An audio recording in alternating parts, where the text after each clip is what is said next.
Assalamu alaikum wa rahmatullahi wa barakatuh. A very good day to you. Welcome to another edition of Your Health and Wellness Show in a different studio. As I said, when you see the scene, then we know we're in the beautiful mother city. Blue skies and even bluer oceans. And let me tell you, when you look at that mountain, it literally feels like it's right in front of you, mashallah. Beautiful Table Mountain, Lion Head, and Devil's Peak. Oh, so stunning here. So if ever you think you need to go on holiday, Cape Town is the place to be. A very warm welcome as we look at wrapping up our year of health and wellness. We've done quite a few shows. Hilal's been around for 6 months now, alhamdulillah. And we're looking at reviewing the topics that we've discussed. We know that, ardent medical show matters, issues on a weekly basis, focusing on various concerns within our community, within the hospitals and the South African health calendar. But today we have a specialist physician in studio who's got a new role and a new venture as well. We welcome back as he featured in our first post-COVID show, alhamdulillah, our first health and wellness show actually. And we did an online link. So happy to be in studio with Dr. Nasif van der Skeef live in Cape Town. Assalamu alaikum to you, Dr. Nasif. Welcome. Wa alaikum assalam wa rahmatullahi wa barakatuh. And shukran for having me, Khawa, and it's good seeing you again, alhamdulillah.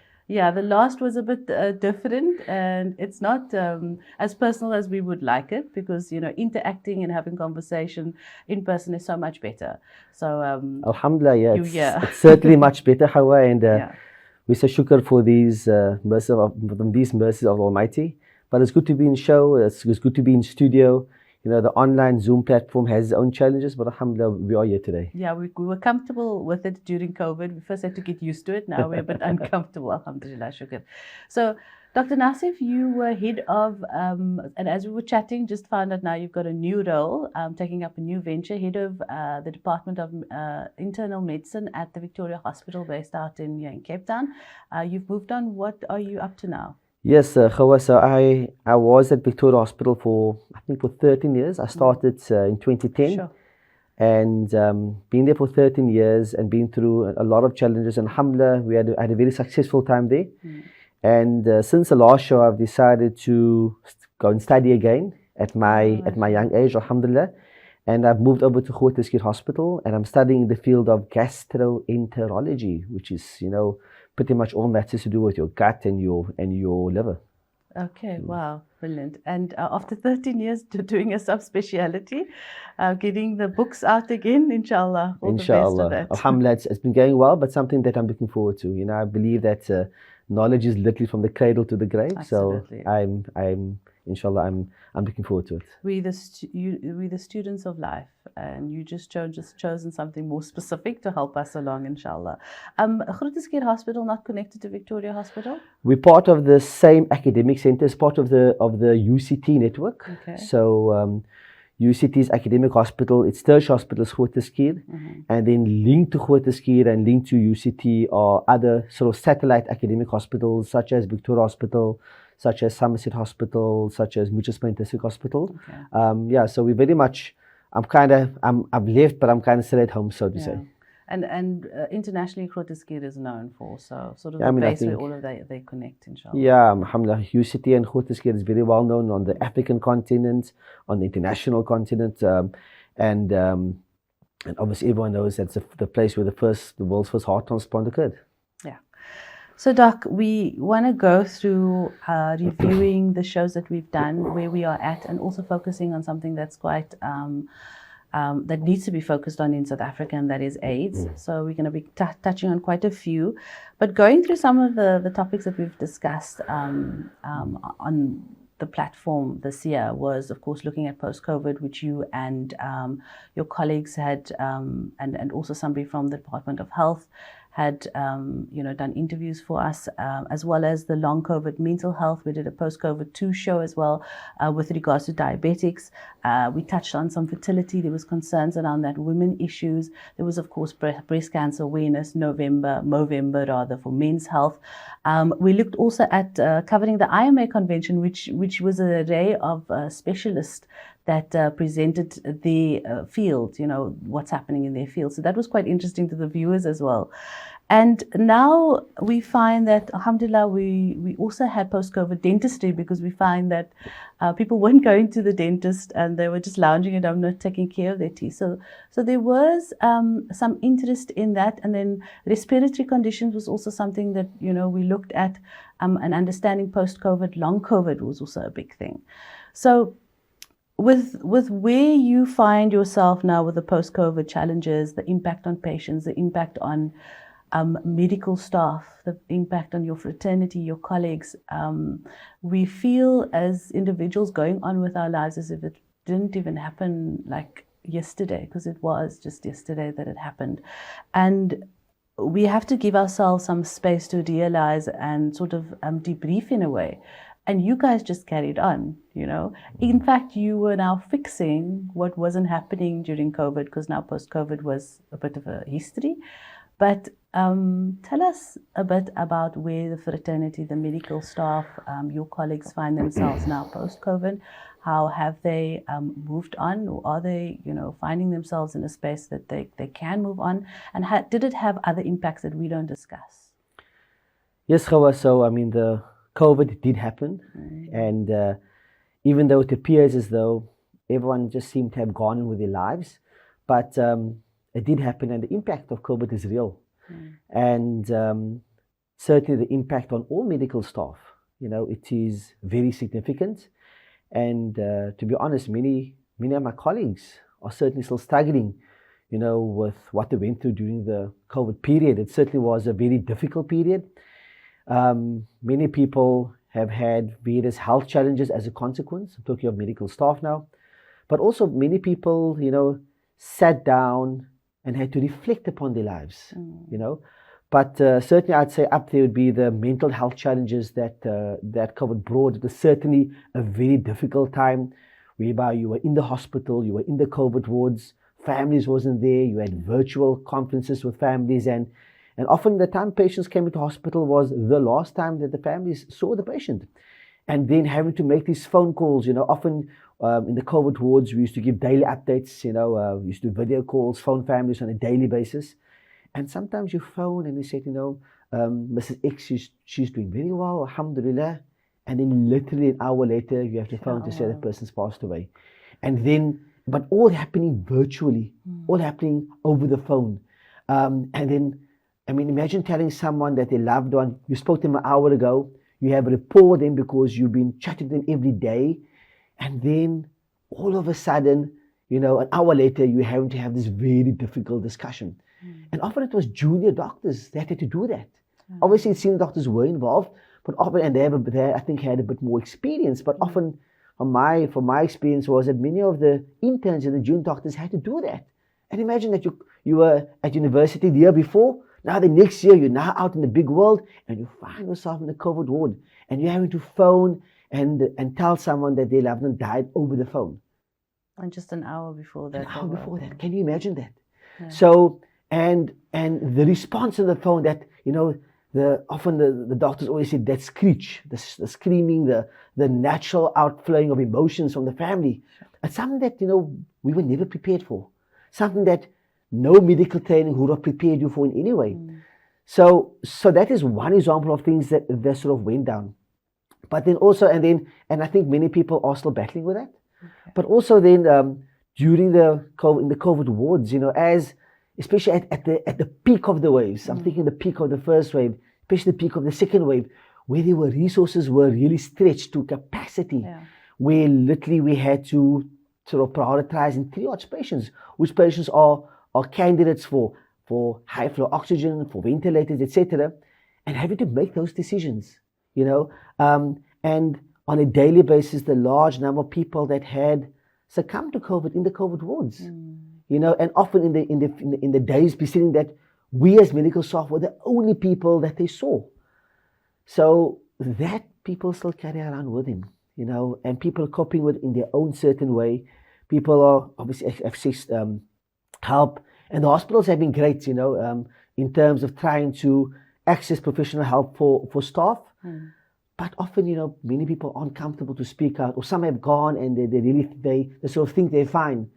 Until now, post-COVID, something happens that sort of reminds you about that. So that mental health challenge, it's there and it is real. And now we've restarted again, and it's as though life is back to normal. And now the impact, as we spoke about in our previous show, was the impact is that, during that time, it was very much, the services were significantly diminished. Yeah. And now we're dealing with the sort of neglect that COVID had caused. The cancers were not operated upon, or at least urgently. A lot of elective operations were cancelled. Many chronic conditions, they were neglected. Patients didn't attend hospital. They didn't attend their hospitals. Their blood pressure, their cholesterol, their diabetes were uncontrolled. So now we're dealing with the impact of that. Patients that perhaps over a 2-year period was not well looked after. Now that same medical staff that took the brunt of the COVID period, they couldn't say, I'm high risk, I'm going to isolate. They were at the forefront. That same medical staff are now the ones that have to sort of manage the COVID effect. Yeah. And also during COVID, not just being isolated and being shunned and their family. I've heard stories where the mother was was a GP going in to help and assist, and the school, when the kids were starting going back to school, in fact, they didn't even want to let the kids come back to school because their mother was a doctor, or they were related because of those reasons. And I know that happened slowly, within that 2 years. So that that mental, as you said, effect on not just the medical staff, but also their family did play a role. Alhamdulillah, as you said, that the hospital is looking after their staff where they need be, but people also need to come out. And they realize maybe later on that this has hit you, like as if it was grief, that I'm okay with it, then like a year later. So I think the post-COVID conversation needs to still happen and needs to still go on. What is your advice going forward for family that are related to medical staff, to doctors, to your colleagues, and also community members, in fact, because we were at home and we said our real heroes were out there, which were you guys. So how do we now sort of make it help their journey of healing, as if we feel and see they look fine, they're okay, but you're in a job, so you're doing it, you keep going. So just some advice for us, community members, individuals, to help them along, to make that space that we didn't forget about it. Yeah, shukran for asking that question, Khawa. I think that part of shows like this is just to bring awareness, number one. So if you have a family member who is a nurse, who is an allied health worker, who was a doctor, and was involved in the care of COVID patients, understand that at different levels that would have affected them. And so be aware of that. And I just find, perhaps in my own family, people just kind of oblivious to it. We were at the forefront, but I kind of do not realize what we went through. And I've just given you some indication, as to what we went through. Because it wasn't just a job you were doing. It was so mental strain. No, fully agreed. So I think that firstly, being aware of it, right? So I feel that many of my medical colleagues still haven't spoken about it.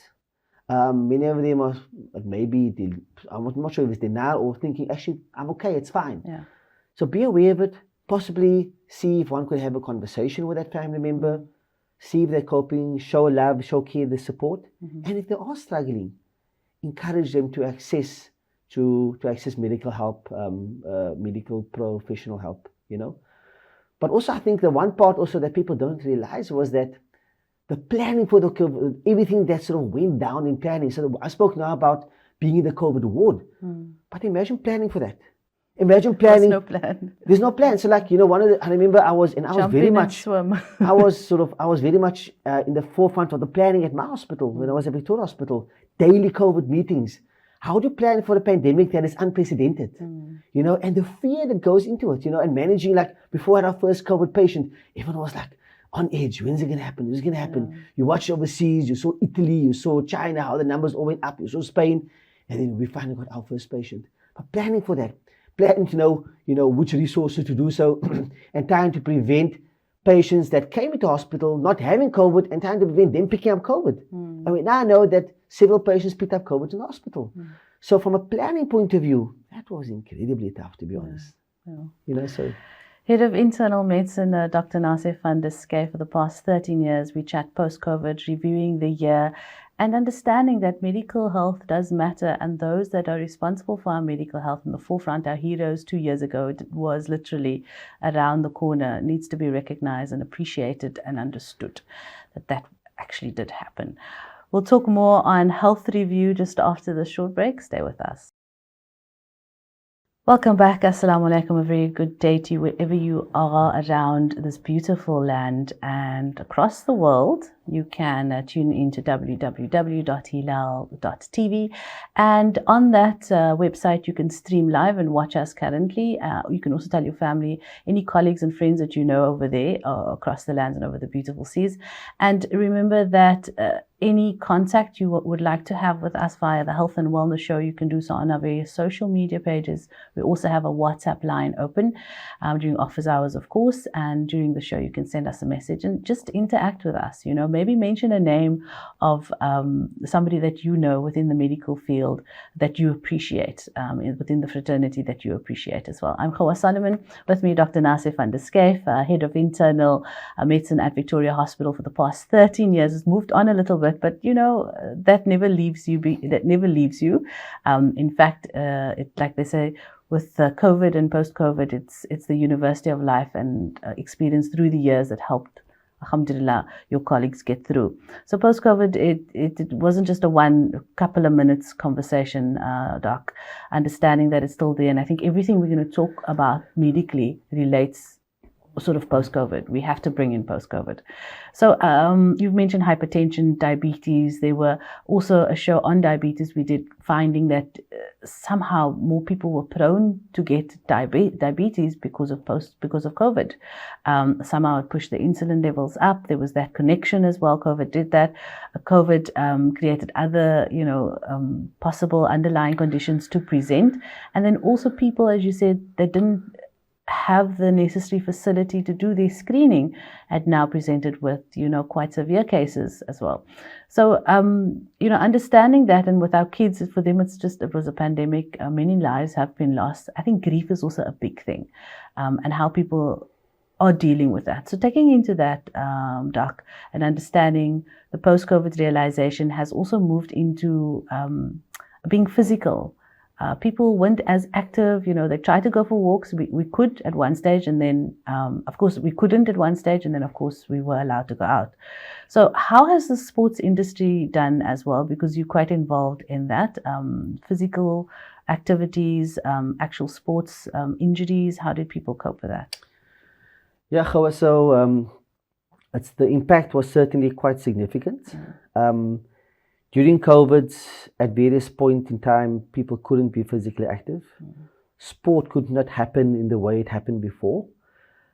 And there were lots of COVID protocols that was in place to try to prevent the spread of infection and trying to live in a COVID-adjusted sporting world. And that was certainly very, very challenging. And I was involved in the COVID response from a sporting point of view.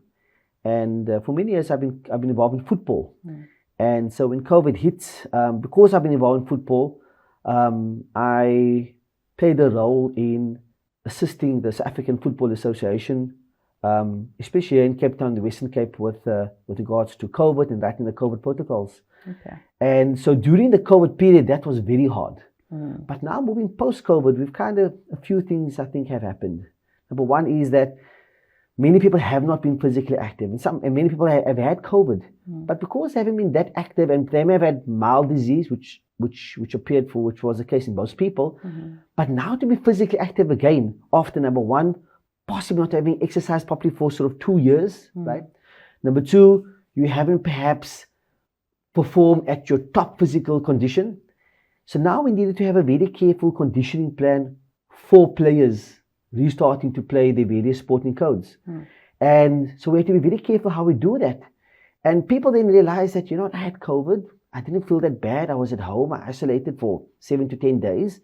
Didn't know. But now that I actually have to play football or play rugby, I'm panting a bit more. And people started sort of struggling. And that's what we picked up. Okay. So many people actually had undiagnosed long COVID, as you spoke about. they just got the fatigue and the tiredness. So, they needed to access the medical fraternity for help. And we had to put in place a very careful, what we call the periodization plan. Okay. A plan whereby step by step we could slowly and gradually reintroduce sport at various levels, so whatever that was, and slowly it kind of getting a little bit more intensive. So that went down. The second thing that also went down was the progressive taking the protocols away. There were a lot of restrictions in terms of how much people you could have at the facility. It was only essential staff at the facility. I'm talking perhaps in the community sporting facilities, even at stadia. So we had to progressively take that away. I know that at the big stadiums, you had to go only once you were vaccinated. Okay. Right? You need to have proof of your vaccination certificate. Sure. Okay. Some people had 2 or 3 vaccinations. Some people weren't vaccinated. We never had capacity to do that same checks at community sporting facilities, but certainly at the big stadiums and in big sporting events, you could only go if you were vaccinated. And initially, it was limited to, I think, to 2,000 people. But as the year went on, those measures progressively had diminished. And the only real challenge really was that indoors, you still have to be very careful. Okay. Because we now know that COVID spreads predominantly indoors with poorly ventilated, in poorly ventilated space. So as the year went by, I think a lot of those protocols and a lot of people started living as they'd lived before COVID. So that was time to adjust to the COVID in the sporting space. One thing that did happen, especially this year, it's been happening for a while, but especially happened this year, was there's been a few cases, at least in Cape Town, of sports people, often elderly, even referees, that had collapsed and died in the sporting field. Sure. Yeah, that happened, I think, earlier this year at the football game.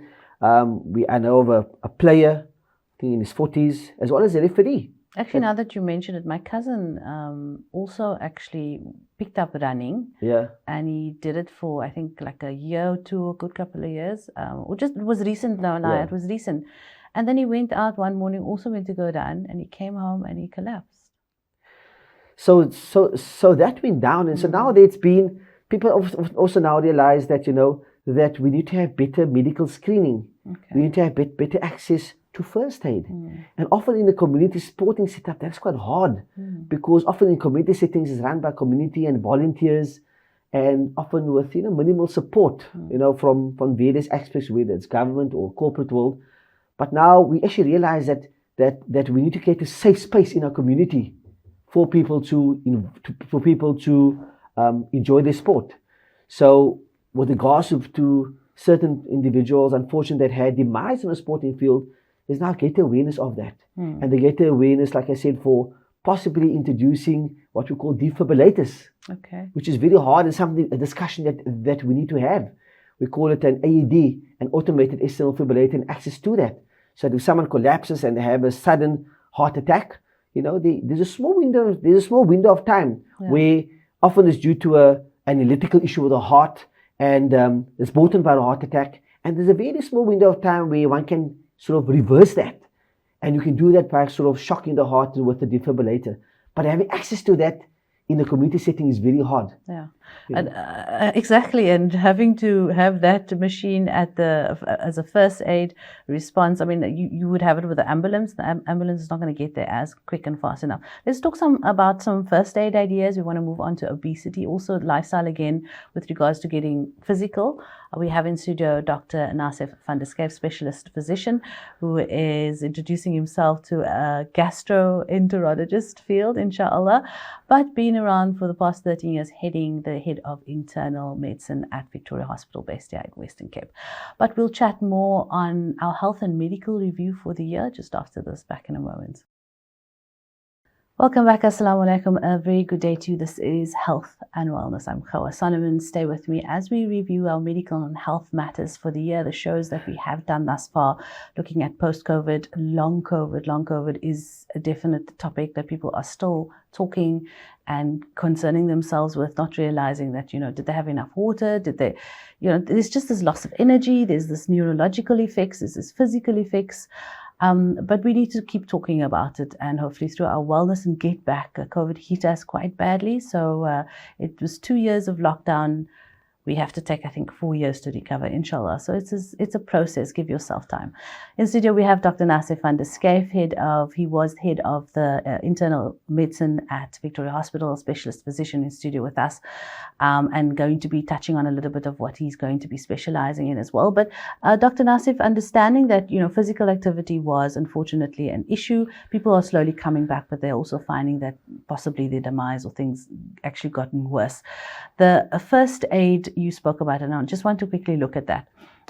What message would you then send to community members, masajids, committees, individuals like that, or within your space, to your colleagues, as far as educating and bringing the awareness of having that defibrillator available, or what other processes people need to know and educate themselves of identifying what a possible patient could be going through?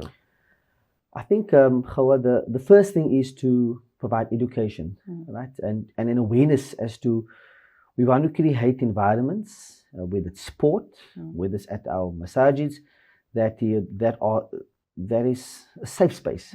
So certainly from a sporting point of view, for anybody to be physically active and to enjoy the sport, it needs to be done so safely.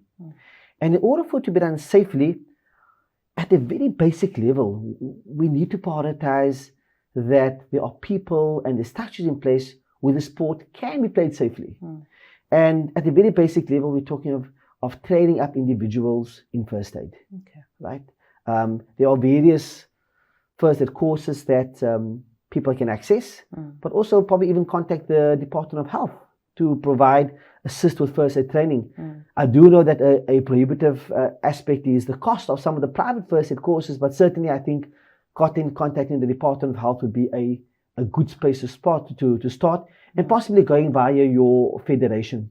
So I think having a body of people with first aid that can provide it at the facility, having a basic structure in place that if someone is injured or someone is sick, what actually happens? Having a dedicated area possibly at that facility, like a first aid room or a sick bay, etc. But then also having networks with the surrounding people.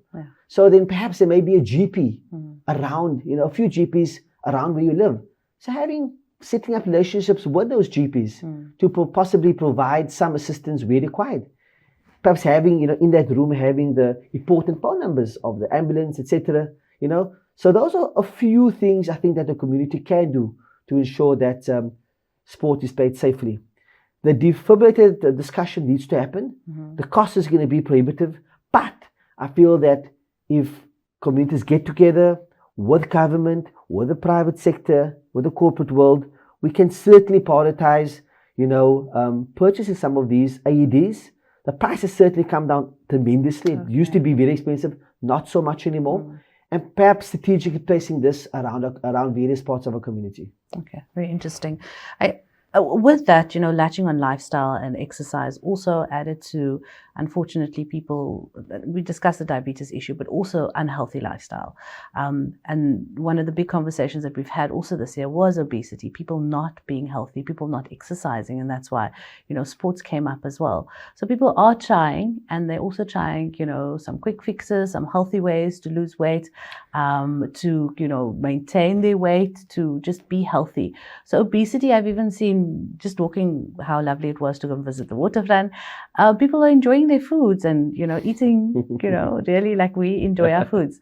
But the kids are becoming overweight. And we just had an earlier conversation how the younger generation are looking so much more matured because of the way they look, or their plumpiness, and they've gained a little bit more. So it's those sort of considerations, how we are aging through our unhealthy habits.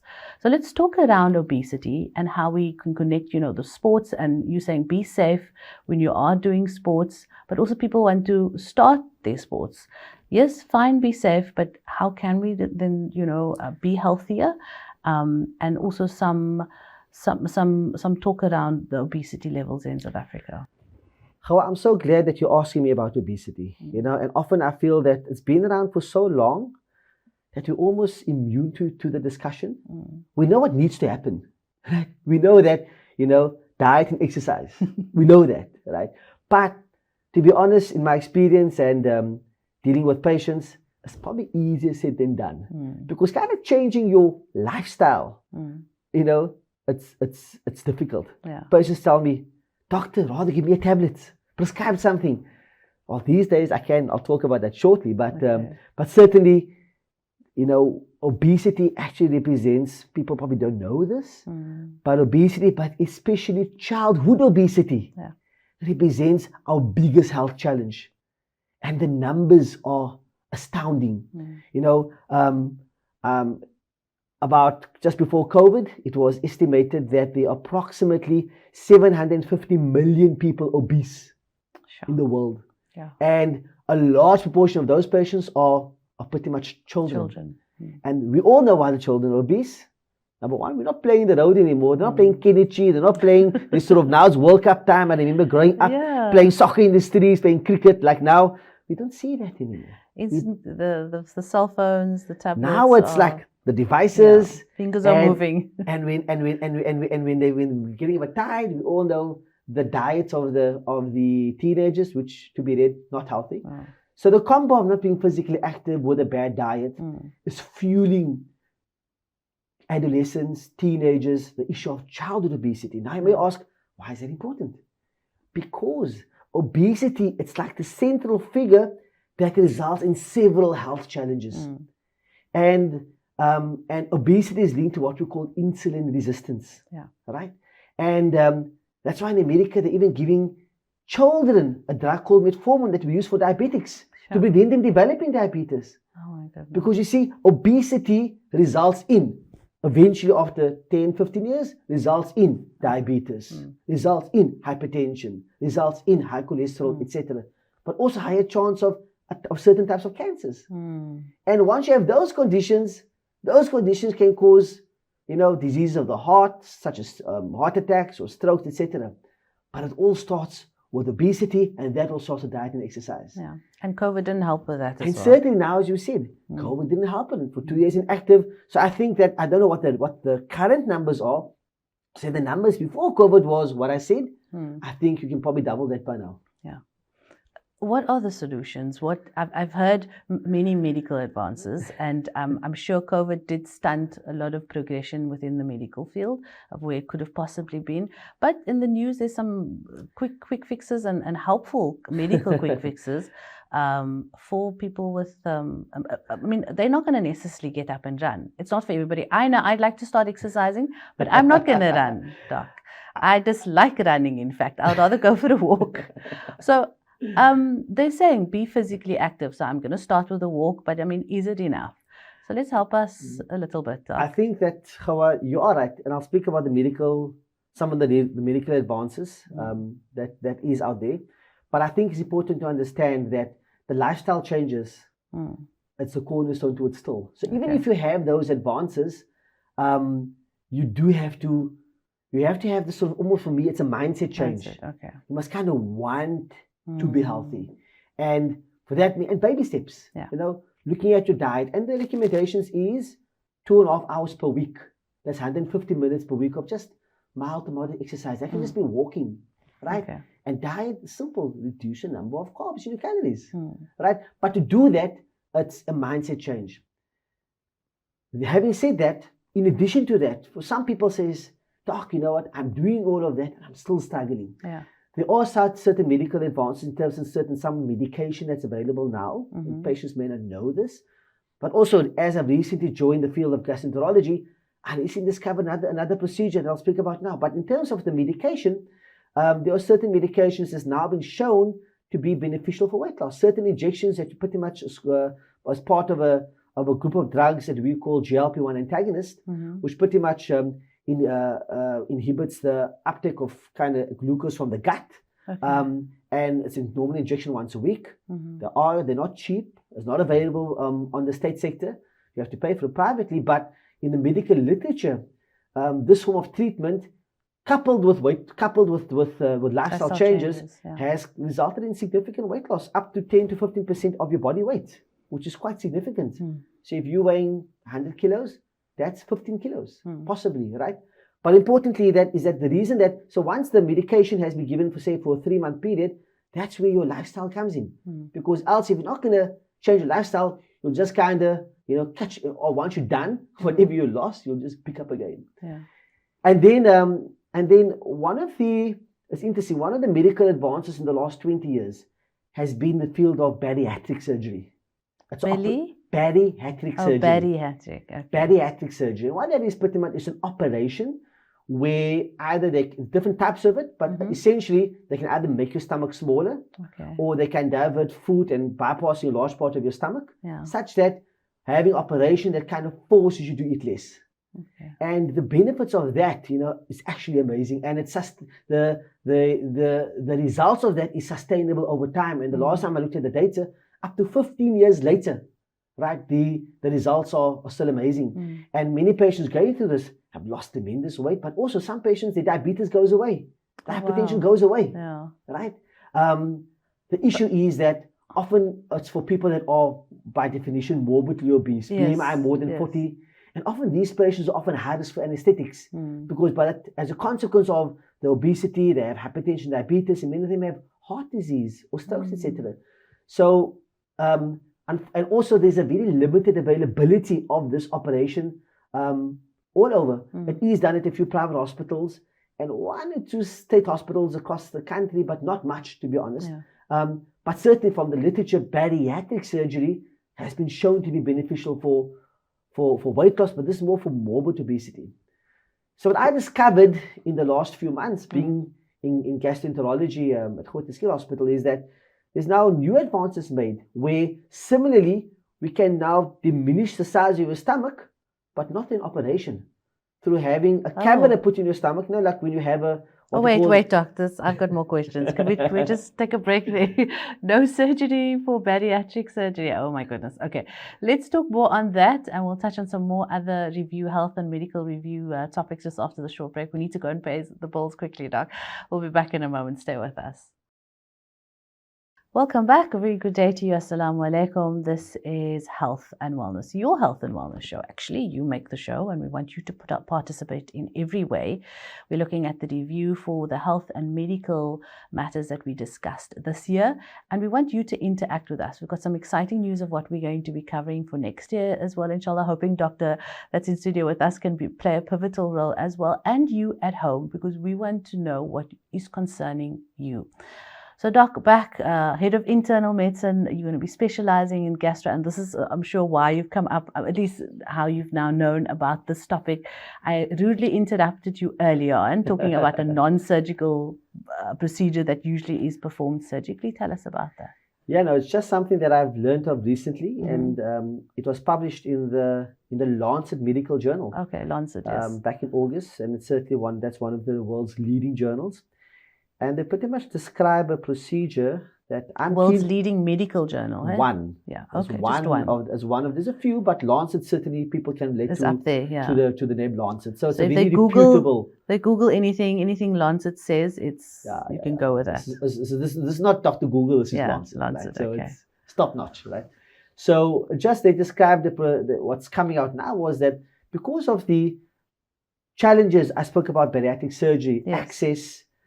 Patients are often high risk from an anesthetic point of view. They've now described the procedure whereby you can actually staple your stomach from the inside without the operation. Imagine that, right? Okay, they're going to go in. So many of the viewers, oh my goodness, may be aware of having gone for a scope, a gastroscopy. So often if you have acid or reflux, etc., you may go for a scope, right? Yeah. It's a bit uncomfortable, but with sedation, it can be okay. So using that same scope, that the procedure that's now been described in the Lancet is they could possibly stitch your stomach from the inside. Oh, that's good. It's an outpatient procedure with sedation. It's not an anesthetic. They say it lasts about 45 minutes in total time. And Oh my goodness. and what they did was they did a study, and the study in the Lancet was they applied it to people that were overweight and had comorbidities. In other words, diabetes, hypertension. Yeah, trying to find another way to And help after them. 2 years, after the year, the results was amazing. And so more than 50% of the people's diabetes massively improved. The weight loss, 50% of the weight loss. The results wasn't as amazing as bariatric surgery, but close. Okay. But considering you're not having an operation, you're not being exposed to a high-risk anesthetic. And I feel that is something, yet another mode of treatment that is available to manage obesity. But importantly, the complications of obesity, most notably diabetes and hypertension, will be reduced. Oh my goodness. So we this is just one of the topics. We're going to not delve into much things. No. So one of the topics we can also look at discussing next day, inshallah, on the pipeline, understanding that we have to also talk about HIV AIDS. It is a big thing in South Africa. We're known around the world for it. HIV AIDS, TB, fetal alcohol syndrome as well is a big thing. In fact, it's the highest in SA. Compared to the world, we have the highest rates of fetal alcohol syndrome. So concerning stuff to talk about, hopefully in our calendar, in our health calendar for next year. But before we wrap up and look at what we can look at, what we're going to be seeing for next year and the topics, Dr. Nassif, could you quickly just elaborate on the awareness of HIV/AIDS and how we need to take it forward? We did see it now for the 1st of December, the awareness, and it's not just we need to think about it every year, the 1st of December. HIV is a very important problem. And as a country, we have made major improvements in HIV over the last 15 to 20 years, especially with the rollout of antiretroviral treatments. I still remember as a young doctor in the early 2000s, seeing the massive impact of HIV. And a lot of effort, time, resources, research has been dedicated to HIV. And there's now pretty much, we're at a level now whereby if you have HIV, it's managed like a chronic condition. Okay. The medication that we use that's available often in the state sector, free of charge. It works and it's amazing. And it significantly lowers your HIV virus in the blood, called your viral count, and allows your immune system to recover, as is called, we do a blood test called the CD4 count. So that the treatment works. The treatment works, and people are now living with HIV like they have hypertension and diabetes. Okay. But people need to be aware of it, right? They need to still be aware of HIV. There's still the stigma attached to those. The stigma is there. The stigma certainly is there. The social aspects of... And also people need to take, the reality is that HIV is part of our community. It doesn't matter what community you come from, right? It's not one community over another community, one religion over another religion. It's all communities, to be honest. Yeah. So HIV awareness is important, and hence appropriately this month, at least the 1st of December, was the World HIV Awareness Day. Yeah. But just to let you know that there is good treatment available. People should be tested, and like I said, there is everything has changed in terms of HIV. And I have to also just add, somebody needs to update Wikipedia, because they spoke about, when I looked up HIV and moms breastfeeding, and actually we were chatting about malnutrition, because it's quite high in South Africa. And they said one of the reasons is, moms are not able to breastfeed babies because their HIV status. That's not really the case anymore because of our advances in medicine and our medication. So alhamdulillah, somebody needs to update Wikipedia. I fully agree. But just also say, Khawa, that in South Africa we have I wouldn't say the terrible friend, but often we have a large amount of patients that are HIV also have tuberculosis. Yes. And South Africa has the largest incidence of tuberculosis in the world. And often TB and HIV coexist. Yeah. And the one makes the other one worse, and vice versa. So just to bring awareness of it, bring awareness of TB, bring awareness of HIV. There is treatments that are effective. People just need to be educated about it, and importantly, be compliant and take the medication. So just as South Africa has high numbers of some possibly irrational medical conditions like fetal alcohol syndrome, and how the spread of TB sometimes happen because of mismanagement of individuals. But we in South Africa are also advancing. So that's what I'm very excited about looking at next year. We have met with a young team of medical students and individuals within your fraternity. And I must say that we will be touching on some interesting topics and from some fresh concepts as well. So just to comment on that, Doc, our young leaders within the medical field. Yes, Hawa, I'm glad that you brought it up. We had a fantastic meeting earlier this week, and we believe that the medical community needs to be active partners with Hilaal TV to ensure that that the content produced is appropriate for our community, to ensure that we cover the things that are really relevant, to cover the things that the health challenges that our community face, to ensure that we get the correct people on air. And hence it's important for the medical community not to be silenced, in a health show such as this current health show. So alhamdulillah, we had a good meeting earlier this week with a host of different health professionals, some of them medical students, some of them young doctors, some of them researchers, etc. And the enthusiasm, it was palpable, and people really want to make a contribution.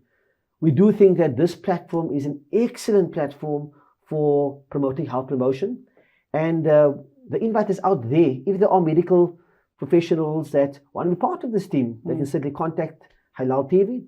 But also importantly, the viewers, we need to know, is there a medical topic that you are passionate about, whatever it is. The chances are that we may already have covered it, but perhaps covered in a different way. So our request should be for the viewers to indicate to Hilaal TV what type of content do they want to hear? What should we be covering? To highlight their interest. So going forward, it's a new year. Everybody is very much in the silly season, Doc, and we need to wind down. We need to relax as well. COVID hit us. People had started taking good holiday last year, but it was still, cautiously. They are enjoying themselves out there. They have to be safe. We had a show on accidents that commonly happen at home. Sun care is, I think, a very big thing in conversation. What could you add as we wrap up this year and looking into next year? Everybody's got New Year's resolutions, but we have them all the time. But yeah, your message. I think that we are entering silly season. We in the post-COVID period, so a lot of the restrictions we had is not there anymore. Though we do have load shedding, right? Certainly load shedding is clouding matters a bit. But our request is people to be responsible.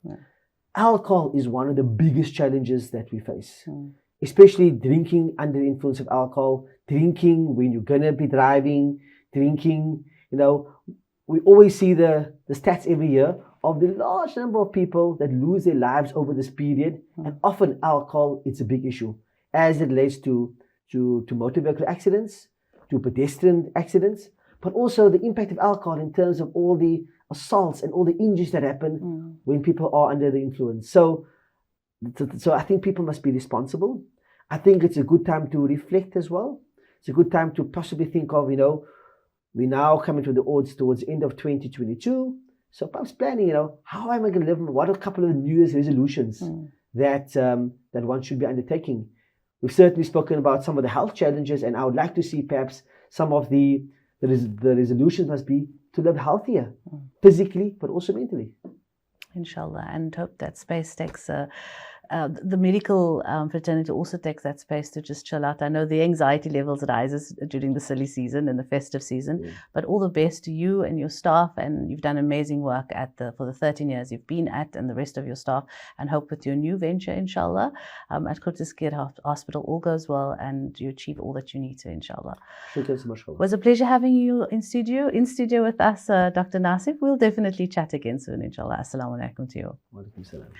That was Dr. Nasif van der Schyff, the past 13 years head of internal medicine at Victoria Hospital, moving on to subspeciality in gastro. And you'll see his face more at the Groote Schuur Hospital if that's where you're at. But as he mentioned, be safe, take care of yourself, and look forward to some exciting new health venture shows next year. Remember, interact with us via our social pages, but we want to hear from you. But for now, for myself, Hawa Solomon, wassalamu alaikum and goodbye.